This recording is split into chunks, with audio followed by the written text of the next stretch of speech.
नमस्ते बच्चों, स्वागत है आपका फिर से हर घर पाठशाला और जियो टीवी की इस नई वीडियो में। तो आज हम ईश्वर से अनुराग पाठ 8 हमारे अतीत सामाजिक विज्ञान कक्षा 7 का दूसरा भाग पढ़ने वाले हैं। पिछले भाग में हमने भक्ति मार्ग नयनार और अलवार संतों के बारे में पढ़ा और कुछ उनकी कविताएं जो उन्होंने ईश्वर के प्रति लिखी उसके बारे में हमने जानकारी ली। तो आइए शुरू करते हैं इस भाग में।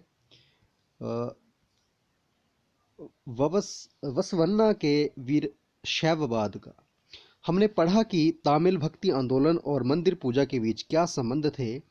इसके परिणाम स्वरूप जो प्रतिक्रिया हुई वो बसवन्ना और अल्लम्मा प्रभु और अकहम्मा महादेवी जैसे साथियों द्वारा प्रारंभ किए वीर शैव आंदोलन में स्पष्टता दिखाई देती है। यह आंदोलन 12वीं शताब्दी के मध्य में कर्नाटक में प्रारंभ हुआ और वीर शैवों ने सभी व्यक्तियों की समानता के पक्ष में और जाति और नारी के प्रति व्यवहार में ब्राह्मणवादी विचारधारा के विरुद्ध अपने तर्क प्रस्तुत किए।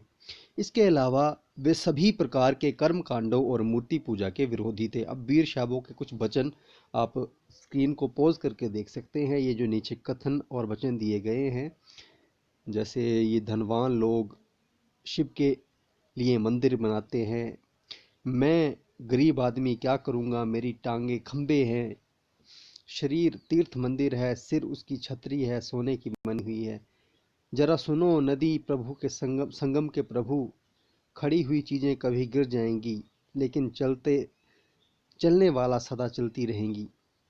बस वन्ना ईश्वर को कौन सा मंदिर अर्पित कर रहा है। तो महाराष्ट्र के ज्ञानेश्वर, नामदेव, एकनाथ और तुकानाव जैसे वैष्णव संत कवि भगवान विट्ठल के उपासक थे। भगवान विट्ठल की आराधना ने वारकारी संप्रदाय को जन्म दिया जो पंढरपुर की वार्षिक तीर्थ यात्रा पर जोर देता है। विट्ठल संप्रदाय का भक्ति के शक्तिशाली उपदान के रूप में उदय हुआ और जो लोगों में काफ़ी लोकप्रिय हुआ। महाराष्ट्र के संत 13वीं से लेकर 17वीं शताब्दी तक महाराष्ट्र में अनेक संत कवि हुए जिनकी सरल मराठी भाषा में लिखे गए गीत आज भी जनमन को प्रेरित करते हैं। उन संतों में सबसे महत्वपूर्ण थे ज्ञानेश्वर, नामदेव, एकनाथ और तुकाराम तथा सखुबाई जैसे स्त्री और चोखा मेला का परिवार जो अस्पृश्य समझी जाने वाली महार जाति का था। भक्ति की यह क्षेत्रीय परंपरा पंढरपुर में विट्ठल विष्णु का एक रूप पर और जनमन के हृदय में विराजमान व्यक्तिगत ईश्वर संबंधी विचारों पर केंद्रित थी। इन संत कवियों ने सभी प्रकार के कर्म कांडों और पवित्रता के ढोंगों और जन्म पर आधारित सामाजिक अंतरों का विरोध किया। जहां तक उन्होंने संन्यास के विचार को भी ठुकरा दिया और किसी भी अन्य व्यक्ति की तरह रोजी रोटी कमाते हुए परिवार के साथ रहने और विनम्रता पूर्वक जरूरतमंद साथी व्यक्तियों की सेवा करते हुए जीवन बिताने को अधिक पसंद किया। उन्होंने इस बात पर बल दिया कि असली भक्ति दूसरों के दुखों को बांट लेना है। इससे एक नए मानवतावादी विचार का उद्भव हुआ, जैसे कि सुप्रसिद्ध गुजराती संत नरसिंह महाता ने कहा था कि वैष्णव जन तो तेने कहिए पीर पर आई जाने रे। तो सामाजिक व्यवस्था पर प्रश्न चिन्ह यह तुकाराम का एक अभंग मराठी भक्ति गीत है। जो दीन दुखियों पीड़ितों को समझता है वही संत है, क्योंकि ईश्वर उसके साथ है। वो हर एक परित्यक्त व्यक्ति को अपने दिल से लगाए रखता है। वो एक दास के साथ भी अपने पुत्र जैसा व्यवहार करता है। तुकाराम का कहना है कि मैं यह करते करते कभी नहीं थकूंगा। ऐसा व्यक्ति स्वयं ईश्वर है। यहाँ चोखा मेला के पुत्र द्वारा रचित एक अभंग दिया जा रहा है। तुमने हमें नीची जाति का बनाया, हे महाप्रभु, तुम स्वयं एक स्थिति स्वीकार करके तो देखो। हमें जीवन भर जूठन खानी पड़ती है, इसके लिए मेरे प्रभु तुम्हें शर्म आनी चाहिए। तुम तो हमारे घर में खा चुके हो और तुमने मुझे जिंदगी क्यों दी। इन रचनाओं में अभिव्यक्त सामाजिक व्यवस्था के विचारों के बारे में चर्चा करें। अब हम नाथपंथी सिद्ध और योगी के बारे में जानने वाले हैं। इस काल में अनेक ऐसे धार्मिक समूह उभरे जिन्होंने तर्क वितर्क साधारण का सहारा लेकर रूढ़िवादी धर्म के कर्मकांडों और अन्य बनावटी वस्तुओं तथा समाज व्यवस्था की आलोचना की। उनमें नाथपंथी, सिद्धाचार और योगी जन उल्लेखनीय हैं। उन्होंने संसार का परित्याग यानी कि छोड़ने का समर्थन किया। उनके विचार से निराकार परम सत्य का चिंतन मनन और उसके साथ एक हो जाने की अनुभूति ही मोक्ष का मार्ग है।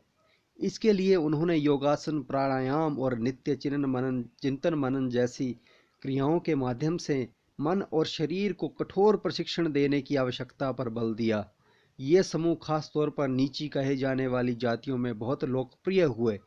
उनके द्वारा की गई रूढ़िवादी धर्म की आलोचना ने भक्ति मार्गीय धर्म के लिए आधार तैयार किया, जो आगे चलकर उत्तर भारत में लोकप्रिय शक्ति बना।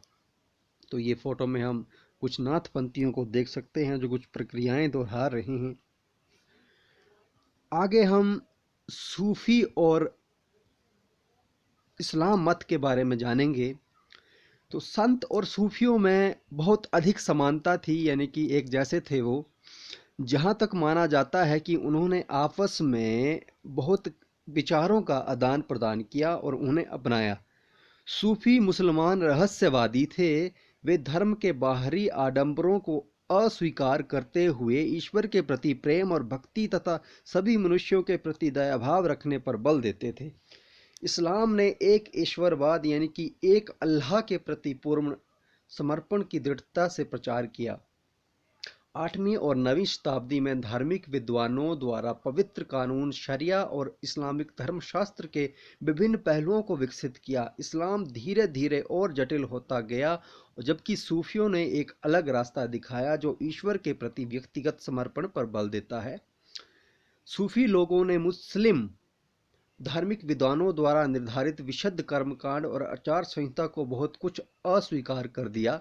वे ईश्वर के साथ ठीक उसी प्रकार जुड़ा रहना चाहते थे जिस प्रकार एक प्रेमी दुनिया की परवाह किए बिना अपनी प्रियतमा के साथ जुड़ा रहना चाहता है। संत कवियों की तरह सूफी लोग भी अपनी भावनाओं को व्यक्त करने के लिए काव्य रचना किया करते थे। गद्य में एक विस्तृत साहित्य और कई किस्से कहानियां इन सूफी संतों के इर्द गिर्द विकसित हुई। मध्य एशिया के महान सूफी संतों में गज़ाली, रूमी और सादी का नाम उल्लेखनीय है। गज़ाली, रूमी और सादी। नाथपंथियों, सिद्धों और योगियों की तरह सूफी भी यह मानते थे कि दुनिया के प्रति अलग नजरिया अपनाने के लिए दिल को पढ़ाया सिखाया जा सकता है। उन्होंने किसी औलिया या पीर की देखरेख में जिक्र, चिंतन, समा, रक्स, नीति चर्चा, सांस पर नियंत्रण आदि के जरिए प्रशिक्षण की विस्तृत रीतियों का विकास किया। इस प्रकार आध्यात्मिक सूफी उत्सादों की पीढ़ियां सिलसिलाओं का प्रादुर्भाव हुआ। इनमें से हर एक सिलसिला निर्देशों और धार्मिक क्रियाओं का थोड़ा बहुत अलग तरीका अपनाती थी। तो यह एक हम सिलसिला शायद देख पा रहे हैं जहां वो क्या कर रहे हैं, वो समा बांधे हुए हैं। समा अब आगे हम देख सकते हैं। आनंदित है सूफी म्यूजिक में, ये इस गाने बजाने में। तो कश्मीर में 15वीं एवं 16वीं सदियों में सूफीवाद के ऋषि पंथ का उदय हुआ। इस पंथ की स्थापना शेख नूरुद्दीन वली, जिन्हें नंद ऋषि के नाम से जाना जाता है, ने की, और जिसने कश्मीर के लोगों के जीवन पर गहरा प्रभाव डाला। ऋषि संतों को समर्पित कई स्मारक कश्मीर के कई भागों में पाए जाते हैं। अब कुरान की पांडुलिपि हम देख सकते हैं, जिसमें दक्कन और परवर्ती 15वीं शताब्दी का ये पृष्ठ है। 11वीं शताब्दी से अनेक सूफी संत मध्य एशिया से आकर हिंदुस्तान में बसने लगे। दिल्ली सल्तनत की स्थापना के साथ ये प्रक्रिया उस समय और भी मजबूत हो गई, जब उपमहाद्वीप में सर्वत्र बड़े बड़े सूफी केंद्र विकसित हो गए। चिश्ती सिलसिला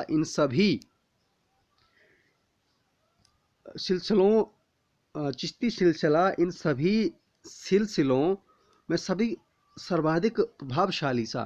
इनमें औलिया की एक लंबी परंपरा थी, जिसमें अजमेर के मोइनुद्दीन चिश्ती, बख्तियार, फरीद और निजामुद्दीन औलिया और गुलबर्ग के बदनवाज गिसुदराज थे। तो आज इतना ही, अगली बार इस पाठ का अगला भाग पढ़ेंगे। तब तक के लिए जय हिंद, जय भारत।